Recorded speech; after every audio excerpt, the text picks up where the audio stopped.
Le mont des Oliviers, lieu qui nous rappelle l'agonie de Jésus, a également connu un moment de gloire, l'Assomption de Marie.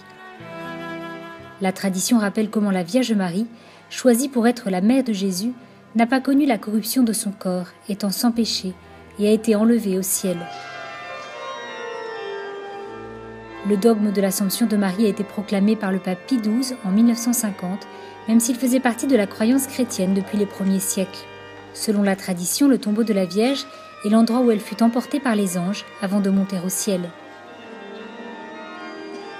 À Jérusalem, chrétiens locaux et pèlerins se sont réunis dans la basilique de l'Agonie à Gethsémani pour cette célébration. Ce fut une expérience d'être ici en ce jour et en ce lieu, faisant mémoire et actualisant ce qui est arrivé en ce jour de l'Assomption de la Vierge Marie au ciel.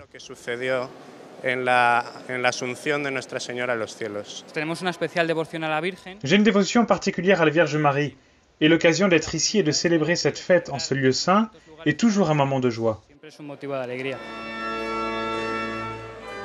La messe a été célébrée par le custode de Terre Sainte, le père Pier Battista Pizzaballa.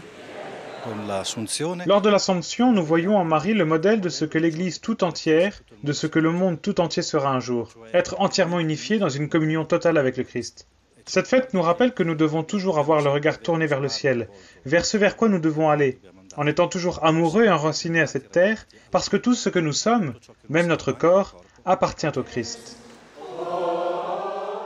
Un autre moment solennel, la visite au tombeau de la Vierge. Dans ce lieu saint, les catholiques ont prié et visité la pierre où, selon la tradition, a été déposé le corps de la Vierge. La commémoration de l'entrée de la Mère de Jésus au ciel pour ceux qui marchent en pèlerin sur cette terre sur le chemin de la patrie céleste est aussi une célébration et un signe d'espérance. La grande espérance que nous apporte la fête d'aujourd'hui et que Marie nous enseigne est de ne pas s'arrêter, d'avancer. La foi nous invite, comme Marie, à avancer, à surmonter toutes les difficultés, parce que le Seigneur est avec nous et parce que Marie, comme une amie fidèle et comme une sœur qui nous accompagne, elle nous a précédés en tout et marche toujours au-devant de nous.